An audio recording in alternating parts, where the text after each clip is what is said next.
Caros alunos, tudo bem? Essa aqui é a segunda aula, quer dizer, na verdade é o segundo capítulo da aula 5. E esse capítulo é o capítulo 15, a perspectiva molecular e morfológica. Então, acho que já mostrei as figurantes para vocês, e aí a gente tem os grandes primatas, né, da Ásia, né, os gibões, 10 espécies, os orangotangos, que a gente sabe que são duas, né, Sumatra e Bornéu são espécies distintas, né? E os gorilas, que tem o da montanha e tem o das áreas baixas, e os chimpanzés, né? Pampaniscos e pantagodites, né? O bonobo e o chimpanzé, né? Depois você tem os seres humanos, que hoje é só uma espécie, né? Já houve várias, né? Os asiáticos estão nas árvores, eles são predominantemente arbóreos, né? E os africanos são terrestres, né? Os gorilas e os chimpanzés passam muito tempo no chão, andando no nó dos dedos, e os seres humanos são bípedes, né? E essa bipedia leva a adaptações, né? Então, por exemplo, quando você compara o esqueleto de um gorila com um ser humano, a gente tem um crânio grande e redondo, né? Um rosto pequeno, né? Uma cabeça colocada verticalmente, umas costas não muito compridas, né? Uma pelve curta e larga, né? O, os braços são menores e as pernas são mais compridas, né? O ângulo do fêmur permite a gente apoiar todo o peso numa perna só, né? Os, os gorilas, né? E os chimpanzés não, né? O pé fica fora do centro da gravidade, eles normalmente estão andando de quatro, né? Então, é, eles não precisam ter esse equilíbrio, né? A gente tem um ângulo, né, do joelho, né? Ele, o fêmur, aqui tá a tíbia, né? O fêmur, ele é meio inclinado, porque ele se insere aqui, ele tá, né? A gente põe os nossos pés embaixo do nosso peso, né? Então, os nossos joelhos estão mais próximos do que os joelhos de um gorila, né? Um chimpanzé, né? E o pé é uma plataforma com dedões não puníveis, que aí permite a gente, quando a gente anda, a gente transfere o peso do calcanhar para a ponta do dedão, né? Enquanto que nos chimpanzés é como se fosse uma mão, o chimpanzé é o gorila, e aí o dedão fica projetado aqui para o lado, né? A gente não junta tudo, o dedão é super comprido e aí o pé forma uma plataforma com arco para distribuir esse peso, né? A mão tem um dedão grande e os dedinhos menores, né? O chimpanzé, o gorila e o orangotango, o gibão, ele tem esses dedos super compridos para agarrar na árvore, mas o dedão é menor para não atrapalhar batendo, né? Então, a mão é uma estrutura que manipula as coisas, e não uma estrutura locomotora, né? Mas, uma das coisas que é interessante é que a sensibilidade da ponta dos dedos dos seres humanos é muito maior do que a do chimpanzé e do gorila, né? Que tem essas bananas gigantes e de couro grosso, né? A dentição anterior é pequena, pequenos caninos, os molares são relativamente grandes comparado com os incisivos e caninos, e todos estão cobertos por esmalte grosso. Então, todas as características são associadas ao andar bípede, né? Então, né, a, a pelve, né, que ela é mais curta e ao mesmo tempo mais larga, então ela segura os órgãos, né, e serve de ponto de tensão para os músculos, inclusive o glúteo, que mantém a gente reto, né. O, a cabeça equilibrada em cima do pescoço, ela é diferente do gorila ou do chimpanzé, que o forame magro é mais para trás e o pescoço entra atrás da cabeça, ao invés de ficar embaixo da cabeça. Isso equilibra a cabeça.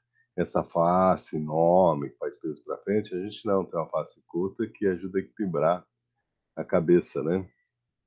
Bom, quando a gente compara o pé do gorila com o pé do humano, o, o pé do ser humano é uma estrutura que foi criada para o bipedalismo.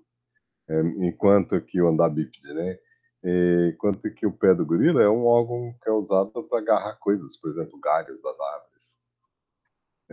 Então, a grande diferença é a relação do dedão com o resto dos dedos do pé. Nos seres humanos, o dedão é paralelo com os outros dedos. Nos grandes macacos, ele é oponível. Agora, William King Gregory, ele estudou muito, né, os grandes macacos. Ele chegou à conclusão que a gente tem um parentesco próximo com os grandes macacos, né, africanos, né? Então, isso é uma opinião de que na época era uma minoria, porque quem achava isso era o Darwin, o Huxley. Mas 40 anos depois, essa ideia tinha sido suplantada. Um, e o Sherwood Washburn, né? Ele sucedeu o William King Gregory e continuou defendendo essa ideia para ter mais próximo entre macacos africanos e homens. Mas veja, eles, né, esse aqui na década de 30, esse aqui na década de 50, eles eram uma minoria.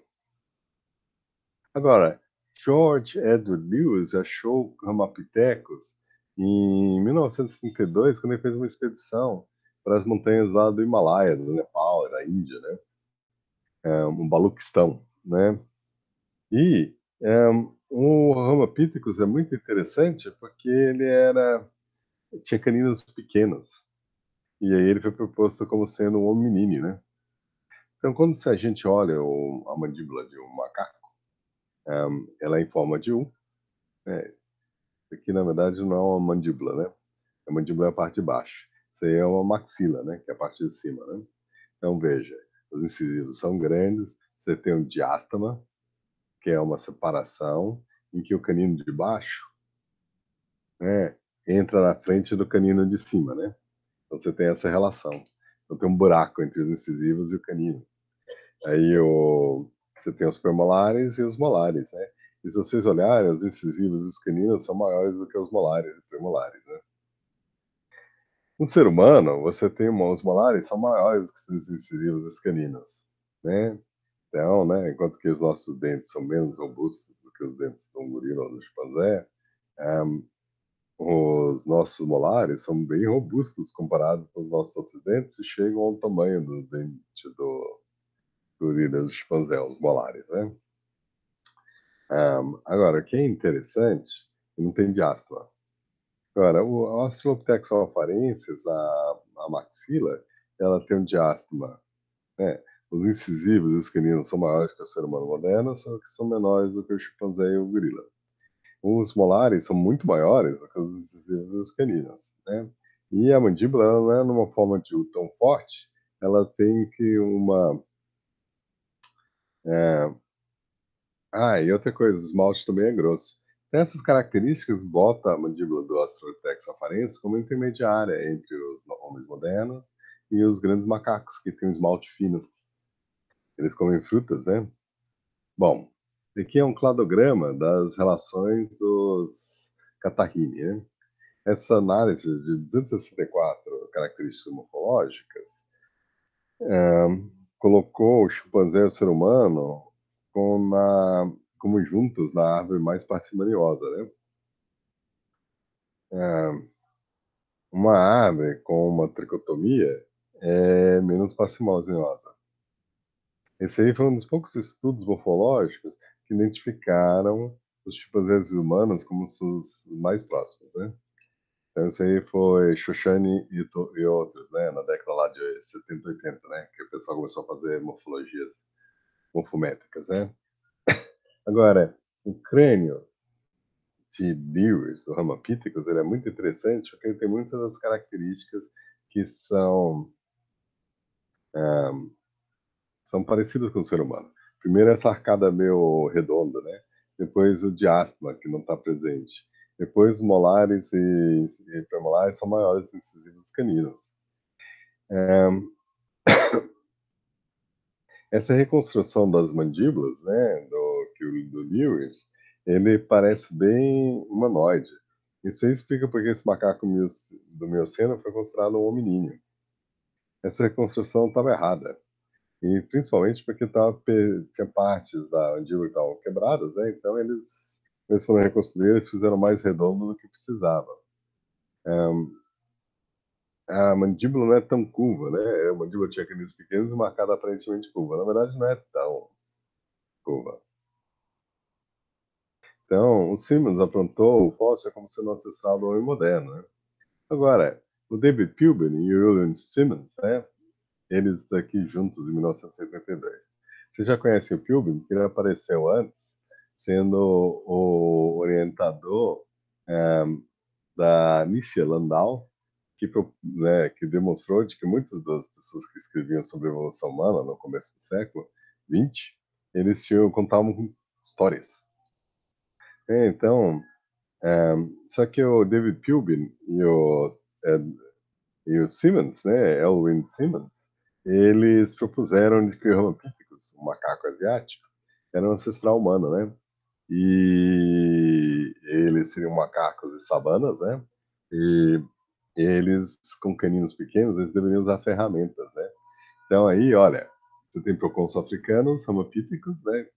Depois você tem o Australopithecus, depois o Homo habilis, depois o Homo erectus forma arcaica, depois o Homo erectus forma tardia, depois o Neandertal, depois o Homem moderno. Todos nessa sequência que a gente sabe que está errada, porque é uma grande cadeia dos seres vivos e, no fundo, foi uma árvore filogenética em que vários dos elementos foram para lugares diferentes. Mas o principal é que o Homo pithecus, que era um proposto ancestral, ele seria, então, como o Homo pithecus é de 14, 15 milhões de anos atrás, ele seria ancestral dos Australopithecus, seria ancestral do Geno Homo na Ásia. E o Dryopithecus, né, seria ancestral do Dryopithecus maior, que deu origem ao gorila, e o Dryopithecus africanos, que deu origem ao Japão, e o Silvopithecus, que deu origem ao orangotango, tá? Então, veja, bem separado há mais de 20 milhões de anos, né? E uma das coisas de que é interessante é de que o chimpanzé e o gorila, eles têm esses dedos, eles andam na ponta do nó dos dedos, né? E o ser humano não tem nenhum vestígio disso, né? Então, né, isso aí, né, isso aí são características fortes, né? E então era proposto que esses dois estavam bem separados. Aí a gente tem Morris Goodman, né? Que ele viveu, sei lá, uns 85 anos, e ele é de Michigan, né? E ele é um cientista que era o editor do Molecular Genetics and Evolution, né? E ele começou o trabalho pioneiro em sistemática molecular. O Goodman foi um professor, distinguished professor, né? É no Centro de Medicina Molecular e Genética da Universidade Wayne, na Escola de Medicina. Ele foi editor-chefe da revista Journal Molecular Genetics and Evolution, né? E ele foi um membro do setor de antropologia da National Academy of Sciences, né? Então ele trabalhava com antropologia. E, em 1961, o Goodman, com resultados de imunologia comparada, ele produziu resultados que aparentemente indicavam que os grandes macacos africanos eram mais próximos imunologicamente dos seres humanos modernos do que os outros. Então ele injetava em coelhos, né, ah, sangue, né, a hemoglobina do ser humano, ou do chimpanzé, ou do gorila. Aí ele fazia testes de reação cruzada, né? E aí, quanto mais próximo, mais precipitado era produzido, né? Aí o aluno dele, Vin Sarich, junto com o Alan Wilson, então, ó, veja, o Morris Goodman treinou o Vin Sarich, desculpe, o Alan Wilson. O Alan Wilson, ele, com um monte de coisa diferente, né? Ele usou técnicas moleculares para identificar que o guaca era um tipo de zebra. O guaca tinha a cabeça de zebra e o corpo de cavalo. Então existia dúvida se o guaca era uma zebra ou um cavalo. E ele, usando pele de animais em museu, ele identificou que, usando técnicas moleculares, que o guaca era uma zebra. Ele também respondeu a pergunta, o que os tilacinos, eles eram parentes do borrainídeos, ou seja, eles eram marsupiais da América do Sul, que aí andando pela Antártica chegaram na Austrália. Então, isso é uma explicação, porque os tilacinos, eles parecem lobos, né? E há 20 milhões de anos atrás, 30 milhões de anos atrás, você tem na Argentina, no Brasil, marsupiais que parecem lobos, os borraídeos, né? Então a proposta era que os marsupiais tilacinos eram descendentes dos borrainídeos que são da América do Sul. E ele testou e viu que, na verdade, o tilacino está lá no meio da diversificação dos marsupiais da Austrália. Então, esse cara era bom em biologia molecular. E uma aluna dele, a Rebecca Ken, ela publicou sobre a Eva mitocondrial, que colocava a evolução humana na África. Bom, o Ben Serret usou uma técnica aprimorada que o Goodman tinha usado, e ele demonstrou que um homem, o chimpanzé e o gorila, usando, né, uma técnica aprimorada de botar um laser, né, e testar a absorvância do microcomplemento. Então, ao invés de tentar medir o precipitado, ele fazia a reação, né, um, e botava, né, o soro do coelho tinha sido injetado com sangue humano, eu usava macaco, né, gibão, orangotango e assim por diante. E aí ele media a quantidade de microcomprimento que sobrava. E ele conseguia ver diferenças de um aminoácido. Então ele usou isso para criar a visão molecular dele. E ele indicou que o chimpanzé, o gorila e o homem têm entre 3 a 5 milhões de anos. Enquanto que a visão fóssil, você tem alguns fósseis, né? E que as pessoas aí conectam de uma forma arbitrária. Ele falou, então o Visser tinha uns 2 metros de altura, né? O Alan Wilson tinha 1,80 m e poucos, né? Mas o Visser tinha uns 2 metros de altura, né? E ele foi lá no congresso de antropologia e ele iniciou as guerras moleculares, porque ele virou e falou: um fóssil, não importa como ele pareça, se ele tiver mais do que 5 milhões de anos, ele não é um ancestral humano, né? Então isso aí deixou o pessoal, principalmente o Philbin, extremamente irado, né? Porque ele tinha proposto que o ser humano e os grandes macacos se divergiram há 20 milhões de anos. E aqui estava falando, ó, se joga na ponte. Esse dado é errado, essa interpretação é errada. O ancestral comum não tem mais de 5 milhões de anos, né? Bom, é, posteriormente a gente começou a sequenciar genes, né? No primeiro a gente trabalhou com DNA mitocondrial e RFLP, né? E os dados confirmaram, né? A ideia do insert, né? Eles também fizeram hibridação de DNA, né? Os dados confirmaram a hipótese do insert, né? E do Alan Wilson. E finalmente eles fizeram sequências de DNA. Agora, um polimorfismo ancestral numa espécie pode, né, através de sorte, né, e, por exemplo, razão vira razão e a linha, né, tá, um polimorfismo presente na espécie, 5 milhões de anos. Aí, posteriormente, X e Y compartilham a razão e Z compartilha a linha, né? Então a separação entre eles é de 2 milhões de anos atrás. Porque a separação entre os alelos é de 5 milhões de anos atrás. Então você pode chegar à conclusão de que Z e Y se separaram há 5 milhões de anos atrás e X e Y se separaram há uns 2 milhões de anos atrás. Só que aí você pega outro gene e o A' foi herdado por Y e Z e o X ficou com A. Aí você chega à conclusão oposta, que o X tem 5 milhões de anos atrás, né? Y e Z tem 3 milhões de anos atrás.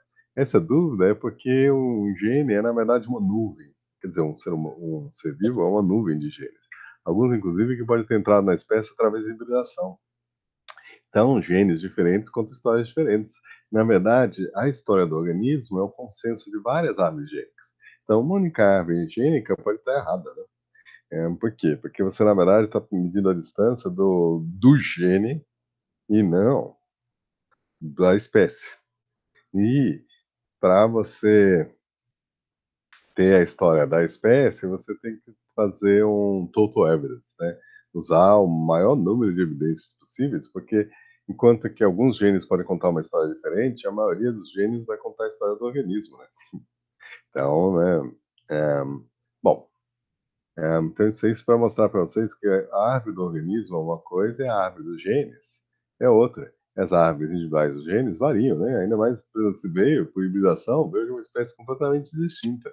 Só que os genes em si, sua maioria, devem, né, mais parcimonioso, supor que vieram todos seguindo a história do organismo, né? Então, você tem que ver cada gene.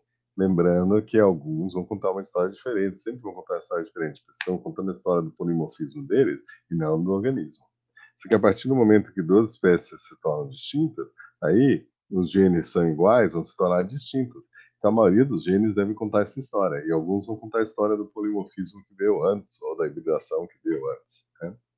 Bom, Silvapithecus é um macaco de 8 milhões de anos atrás, que é muito parecido com o orangotango, né? Não é igual, né? Mas é muito parecido. Ele é mais ou menos o tamanho do chimpanzé, né? Esse crânio aqui, Silvapithecus indicus, foi encontrado no Paquistão, né? Na, no Planalto Potwa. Ele tinha a morfologia do orangotango e a face do chimpanzé, né? Ele comia frutas moles, né? Detectadas pelo padrão de dente, e ele provavelmente era predominantemente arbóreo. Por que eu estou mostrando o Silvapithecus para vocês, né? Aqui está o orangotango, aqui está o chimpanzé, aqui está o Silvapithecus. Porque crânios dos Silvapithecus demonstram que Ramapithecus é uma fêmea velha de Silvapithecus. Tá? Então, Ramapithecus é Silvapithecus. Se Ramapithecus é Silvapithecus, Ramapithecus não é o ancestral dos Australopithecus. Chop, chop.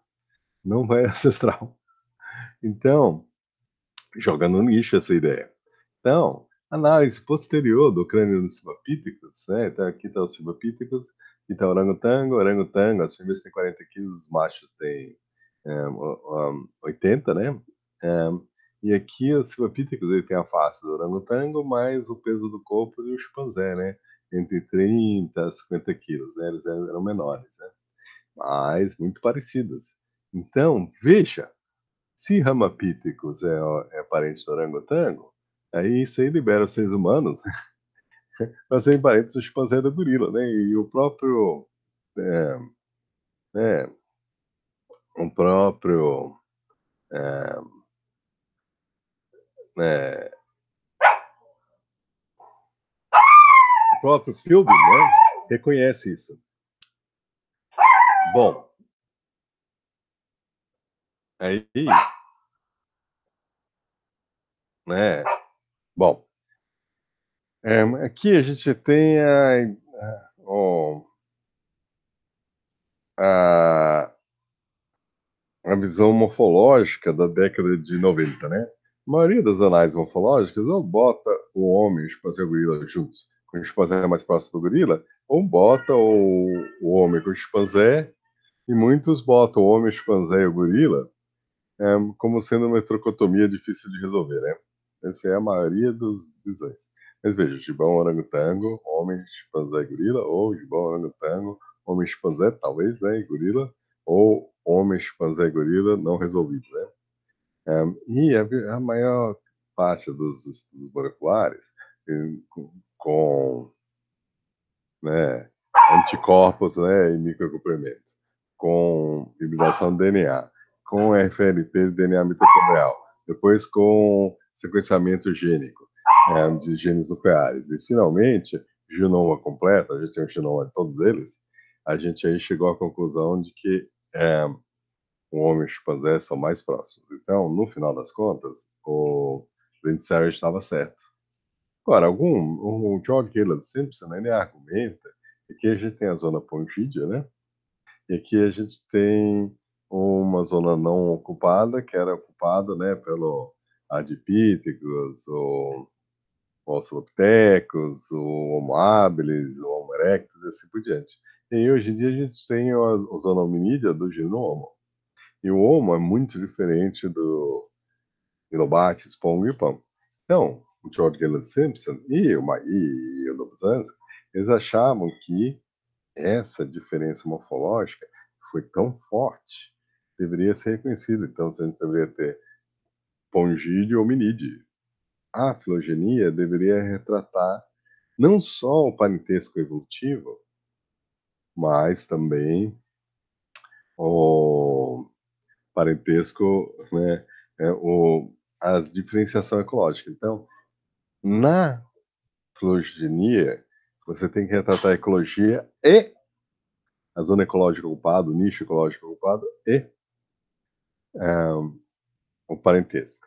Essa visão da taxonomia evolutiva, ela foi descartada. Hoje em dia a gente segue os sistematas. Os sistematas falam que o importante não são as diferenças, mas sim as sinapomorfias que unem o homem com o chimpanzé e o gorila, tá bom? Então, a gente tem a visão tradicional, né? Ah, a superfamília hominoide, né? A família Lobatidae, Lobates, Symphalangus, né? De que às vezes as pessoas chamam alguns dos chibões de Symphalangus, né? Depois a gente tem a família Pongide, né? Pongo, Pan e Gorila, né? E finalmente a família Hominídea. Isso aí foi descartado com os dados moleculares. Mann e Weiss, eles propuseram, ó, família Hominoide, família Lobatidae com Lobates, família Hominídea com Pongine, Hominini, e dentro de Hominini, tribo Gorilini, tribo Hominini, e depois dentro, subtribo Panina e subtribo Hominina. Funciona. E Goodman classifica a superfamília hominoide, então veja, isso aí engloba todo mundo. Família hominide incluiria também o gibão. Aí subfamília Lobatini e Lobates.